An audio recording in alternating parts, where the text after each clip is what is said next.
काही काही ठिकाणी माणसाची काही चूक नसते तरी पण पोट्टा चाड येतो नाही का? येतो ना. बरेच लोक फसतात, बरेच लोक अनुभव घेतात. तसले अनुभव मी तुम्हाला भरपूर सांगेल. आपल्या याच्यामध्ये पारमार्थामध्ये सुद्धा भरपूर उदाहरणं देता येतील. पण जे सांगितलं तेच माझ्या कन्हैयानं ते सिद्ध करून दाखवलं की तो मी चोरलेला नाहीये. कशा पद्धतीनं सिद्ध केलंय तेही सांगेल. आणि भगवंताच्या प्रत्येक पत्नीचा विवाह आणि प्रत्येक पत्नीचं नाव काय ते मी तुम्हाला 2-5 मिनिटात सांगेल. सत्यजित याला भगवंताचा आदेश होता. आणि नेमकं कथाभाग काही लोकांना माहितीच असेल. मी जास्त वेळ घेत नाही कारण आपल्याला कथा पूर्ण करायची. आज शेवटचा दिवस आहे, भरपूर कथा थांबलेली आपली. आणि नेमकं प्रसेन जंगलात मृत्युमुखी पडलेला. आता भगवंताचं वानसुरासोबत युद्ध झालं. आता देवाचं द्वारिकामध्ये गमन आहे.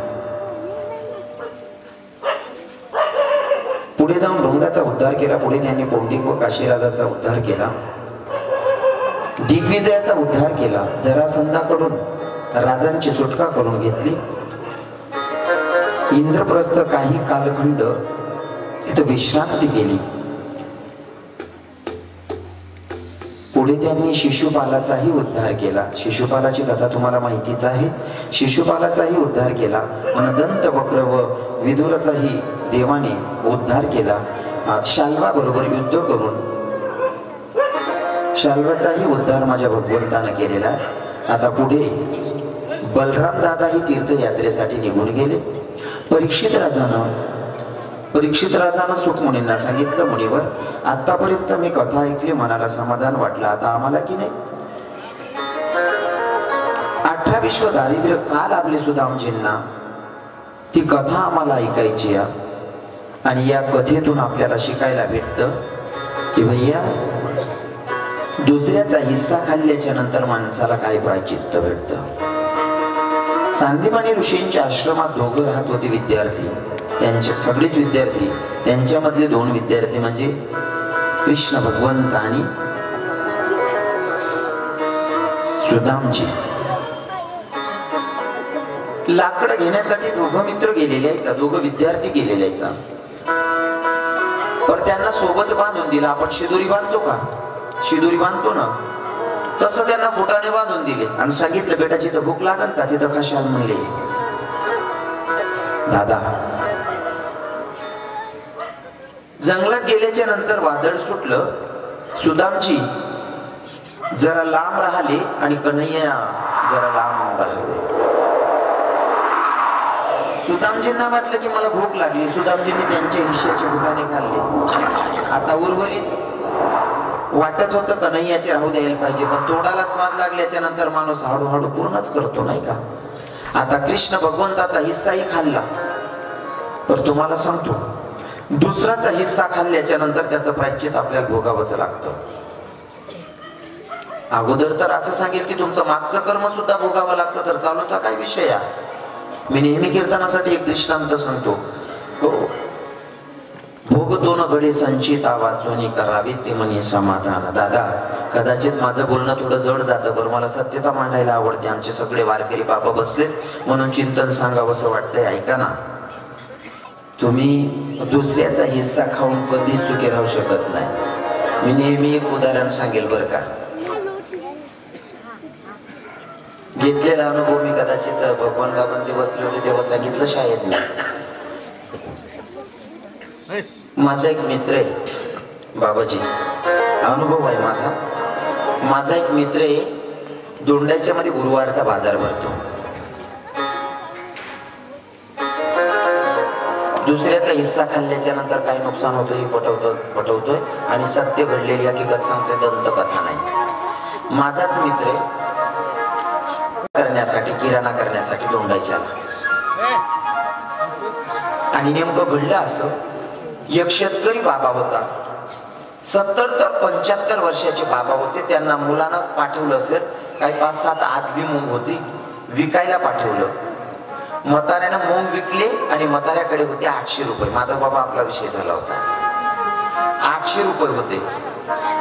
800 रुपये त्या धोत्रामध्ये गुंडाळले म्हाताऱ्यानं आणि म्हातारा बाजारातून बाहेर निघाला, लघुशंका करण्यासाठी बसला. म्हातारा लघवी करतोय, नेमका धोतरमध्ये गुंडाळलेले ते 800 रुपये खालती पडले. हे माझा मित्र बघत होता जो किराणा करायला गेलेला. तो माळकरी, पर त्याला वाटत होतं की भैया आपण माळकरी आहोत, म्हाताऱ्याचे पैसे पडलेले आहेत, आपण बघतोय तर आपण हे पैसे द्यायला पाहिजे. पण अजून एक स्वार्थ, किती आहेत ते काय आहेत बोलून बघितले 800 रुपये. म्हणजे म्हातारा तर निघून गेला. चालतोय म्हातारा, पण द्यायचे का नाही द्यायचे? कारण माणसाला दोन मन असतात. कोणतेही कार्य करत असताना चांगला निर्णय देणार पण मन असतं, वाईट निर्णय देणार पण मन असतं. भाई आता हे आपण अनितीचे घेतोय असंही त्याचं मन म्हणत होतं, पण दुसरं मन म्हणत होतं तू काय चोरी करत नाहीये ना, पडलेले उचलले ना. मग त्यानं काय केलं, किराणाचे जे पैसे होते या 800 रुपयामध्ये अजून दुसरे 800 रुपये टाकले आणि एक बकरी घेतली त्यानं, शेळी. काय केलं, बकरी घेतली. त्याला असं वाटलं 800 रुपये आहेत ना, याला 800 टाकून बकरी घेतो, आता त्या बकरीचं काहीतरी उत्पन्न येईल म्हणजे पैसे वाढतील. पर दादा तुम्हाला सांगितलं ना तो एक अनुभव, सप्त्याला 8 दिवस आला नाही, 7 दिवस आला नाही, 7-5 हा. तस 800 रुपयामध्ये दुसरे 800 टाकून 1600 रुपयाची बकरी घेतली, घरी घेऊन गेला. खुंटीवर खुंटायला बांधलीच नुसती हो, दोरी लावून फक्त बकरी बांधलीच. हा घरात जातो तोपर्यंत बकरीच मेली. अनितीचे 800 रुपये जिरवली. मग ते 800 नाही, ते 800 दुसरा 800 त्यांना की सामानाला एक पैया.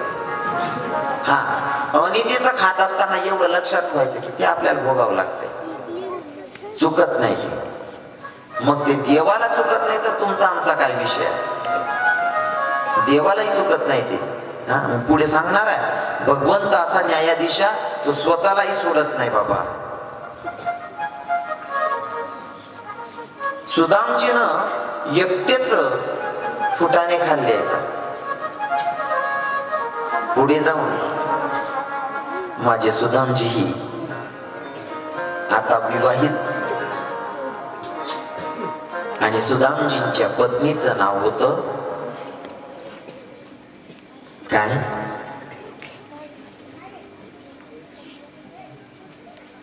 मागच्या बरोबर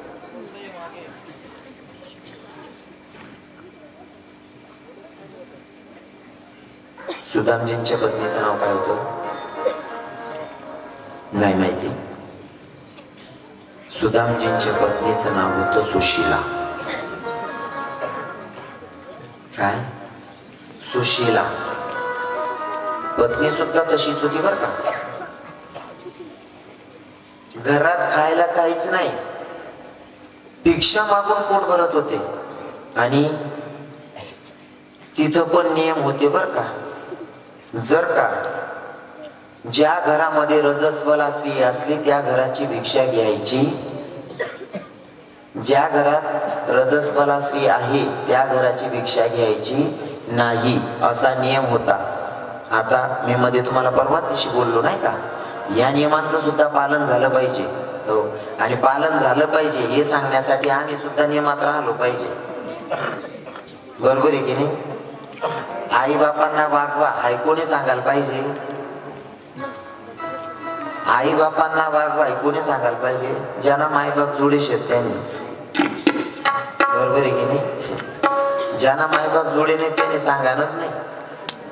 बोली तैसा चाली त्याची वल्लावी पाऊली.